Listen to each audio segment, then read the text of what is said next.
আজ দক্ষিণ ২৪ পরগনার বজবজ বিধানসভা কেন্দ্রে Jagannath Gupta institute medical science of hospital এবং Jagannath Gupta institute of science তৃতীয় গ্র্যাজুয়েশন সেমিনারি অনুষ্ঠিত হয়ে গেল।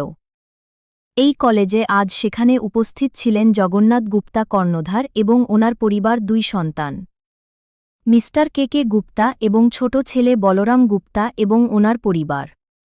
এছাড়াও সাতগাছিয়া বিধানসভা কেন্দ্রের বিধায়ক মিস্টার অগ্নিশ্বর নস্কর, বেহালা পূর্বের বিধায়ক মিস্টার শঙ্কর শিকদার, মিস পাপিয়া অধিকারী মহাশয় বিধায়ক, দক্ষিণ ২৪ পরগনা জেলার ডায়মন্ড হারবার সাংগঠনিক জেলা সভাপতি miss Soma Ghosh, honourable member Kalita মাঝি এবং আরও অনেক গুণীজনরা। ২০০ জনের মতো নবগত ডাক্তারদের হাতে মানপত্র তুলে দেওয়া হয়। অনুষ্ঠানটি শুরু হয় সকাল ১০টা থেকে। এ অনুষ্ঠানের শেষ হয় বিকেল ৪টে। সাংবাদিকদের সামনে কিছু মূল্যবান বক্তব্য রেখেছেন বিশিষ্টজনেরা, তা আপনাদের সামনে তুলে ধরলাম। পাশে যেন থাকে, মানুষের হয়ে কাজ করে, সাধারণ মানুষ এসে যেন ওদের পাশে এসে আসতে পারে, ওদের পাশে আরও অনেক পাশে দাঁড়ায়, সাধারণ হয়ে থাকতে চাই। আমরাও যেন থাকতে চাই, সাধারণ মানুষ যেন তাদের কাজকে এসে পরিষেবাটা পায়। আর ডাক্তার মানে তো ভগবানের একটা তাই এখানকার ছাত্রছাত্রীদেরকে বলতে চাই, ভালো করে পড়াশোনা করো, সামনে দিয়ে Institute of Medical Sciences and Hospital and Jagannath Gupta Institute of Nursing Sciences আজকে যেটা প্রেজেন্ট করেছে তাতে আমাকে ওরা সামিল করেছেন। আমি সমৃদ্ধ হলাম। আমি এদের স্টুডেন্টসের এবং স্টুডেন্টসের প্যারেন্টসের এবং ফ্যাকাল্টিদের অনেক অনেক কনগ্র্যাচুলেট করেছি। 3টে ব্যাচ অলরেডি বেরিয়ে গেছে। আমাদের অনারেবল চিফ মিনিস্টার প্রতিটি ডিস্ট্রিক্টে একটা করে মেডিকেল কলেজ করবেন, এইটাই ওটাই ওনার মনের ইচ্ছা আছে। Let's hope for the best. আমরা অনেক বেশি ডাক্তার দেখতে পারবো, the bright young doctors who will be serving for mankind. আমরা ওই জন্য বসে আছি, একটা গোল্ডেন বেঙ্গল দেখবো স্বাস্থ্য সম্পর্কে। 4 বছর চলেছে।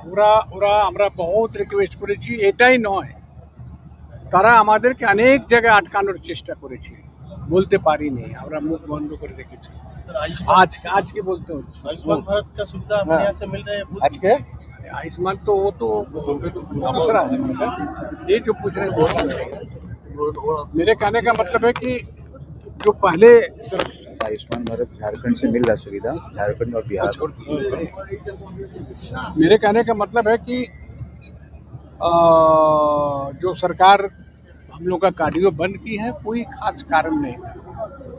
अब रह गया, इस सरकार से रिक्वेस्ट कर रहे हैं कि आप जल्दी से हमको दे दो, देरी मत करो, बस यही तो बात है। आयुष्मान भारत कार्ड चालू हो आयुष्मान भारत कार्ड पूर्ण रूप से चालू हो जाएगा, कोशिश में लगे हुए हम लोग। तो सरकार कर दिया है, उसका फॉर्मेलिटी पूरा करने में तो थोड़ा टाइम लगेगा ना, तो होगा। वो तो शुभेंदु बाबू ने घोषणा कर दिया कि आयुष्मान ছাত্র ছাত্রী তাদের পাস করলো আজকে 200, এখন 250 সিট আছে। এটা 5 বছরের পরে আবার সিস্টেমেটিক হয়নি, প্রত্যেক বছরে এরা বেরোবে। ঠিক আছে, থ্যাংক ইউ। আমাদের বর্তমান সোসাইটিতে আর নেই। ডাক্তারি প্রফেশন যারা পছন্দ করে, যারা চুজ করেছে, আমি তাদেরকে অসংখ্য ধন্যবাদ জানাই। কারণ এই ডাক্তারি প্রফেশনের মাধ্যমে সত্যিকার অর্থে যদি কেউ সোশ্যাল কাজ করতে চায়, সেটা এই ডাক্তারি প্রফেশনের মাধ্যমেই সম্ভব। কিন্তু আমাদের ভারতবর্ষে 2014 বিফোর 2014 মানে 2014 এবং আজকের দিনে এই মেডিকেল যে ইনস্টিটিউশন এবং বিভিন্ন সরকারি সিট এর যে ডেভেলপমেন্ট, সেটা চোখে পড়ার মতো। গত 70 বছরে যেখানে মাত্র 337টা কলেজ ছিল, এখন সেটা 800+ কলেজ হয়ে গেছে, মানে আরও প্রায় 400-450 কলেজ অ্যাড হয়েছে।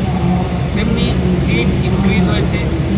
MBBS PG দুটো ক্ষেত্রেই জগন্নাথ মেডিকেল কলেজ যেটা রয়েছেন, এখানে যিনি প্রতিষ্ঠাতা আছেন, তিনি এই কলেজটি প্রতিষ্ঠাতা হওয়ার পরে 3টে ব্যাচ এটা নিয়ে হলো, যারা এখান থেকে পাস করে বেরোচ্ছেন। আমরা আজকে এইখানে এসে তাদেরকে এটাই বললাম, এবং এখানে যখন এসেছি আমি তাদের সঙ্গে কথাও হয়েছে। তারা এখানে যে সিন্ডিকেট রাজ ছিল, সেই সিন্ডিকেট রাজের কথাই তারা বলছিলেন। গত 2 বছর পর্যন্ত এখানে তারা কার্ডিয়াক ডিপার্টমেন্ট চালু করার জন্য তারা পুরোপুরি সেট তারা করে রেখেছেন, কিন্তু গত 2 বছর ধরে পশ্চিমবাংলার যে সরকার, সেই সরকার ইন্সপেকশন আটকে রেখেছিল। আমরা তাদেরকে এটাই আশ্বস্ত করেছি যে এখন ডবল ইঞ্জিন সরকার এসছে, ভারতীয় জনতা পার্টির সরকার এসছে, সেই সরকার সর্বদা মানুষের পাশে, ব্যবসায়ীদের পাশে, এবং আপনারা এই যে নোবেল যে ওয়ার্ক করতে যাচ্ছেন, নোবেল যে কাজ করতে যাচ্ছেন, তার জন্য যত তাড়াতাড়ি সম্ভব আমরা সেই প্রসেস কমপ্লিট করে আপনাদেরকে যে প্রয়োজনীয় সার্টিফিকেশন, যে প্রয়োজনীয় ছাড়পত্র, সেটা আপনাদেরকে দেওয়া হবে। দেখুন, আজকে এই আমি প্রথম এলাম। আমাদের এর আগে তো একটা সরকার পরিচালিত ছিল, একটা দুর্নীতি সরকারের মধ্যে ছিল। আমার মনে হয় এই প্রথম এই প্রোগ্রামটা ভালোভাবে হলো, যাতে করে সমস্ত ডাক্তাররা ছিলেন, যারা নতুন নতুন ডাক্তার হতে চলেছে, সার্টিফিকেট পেয়েছে, এবং আরও যারা ছিলেন পুরনো যারা ডাক্তার ছিলেন, ভালো ভালো সব ডাক্তার ছিলেন। আজকে এই অনুষ্ঠানে এসে আমার খুব ভালো লেগেছে। আগামী দিনে আমি দেখতে পাচ্ছি যে একটা আলোর দিশা পাচ্ছেন ডাক্তাররা, যে ভালো ট্রিটমেন্ট পরিষেবা এগুলো পাবে, সেটাই আমি দেখতে পাচ্ছি। আর এই প্রোগ্রামটা খুব জরুরি দরকার ছিল, যে এই অনুষ্ঠানটা এই জন্যই দরকার ছিল যে অনেকের অনেক কিছু মনের বক্তব্য ছিল, যে পড়াশোনার ক্ষেত্রে, এই ম্যানেজমেন্টের ক্ষেত্রে, সেগুলো আজকের এখানে মোটামুটি ভাবুন ফ্রেশ একটা হয়েছে, জায়গায় দাঁড়িয়েছে। আশা করব এই যে হসপিটালটা একটা বড় জায়গায় যাবে আগামী দিন, এটা আমি আশা করছি।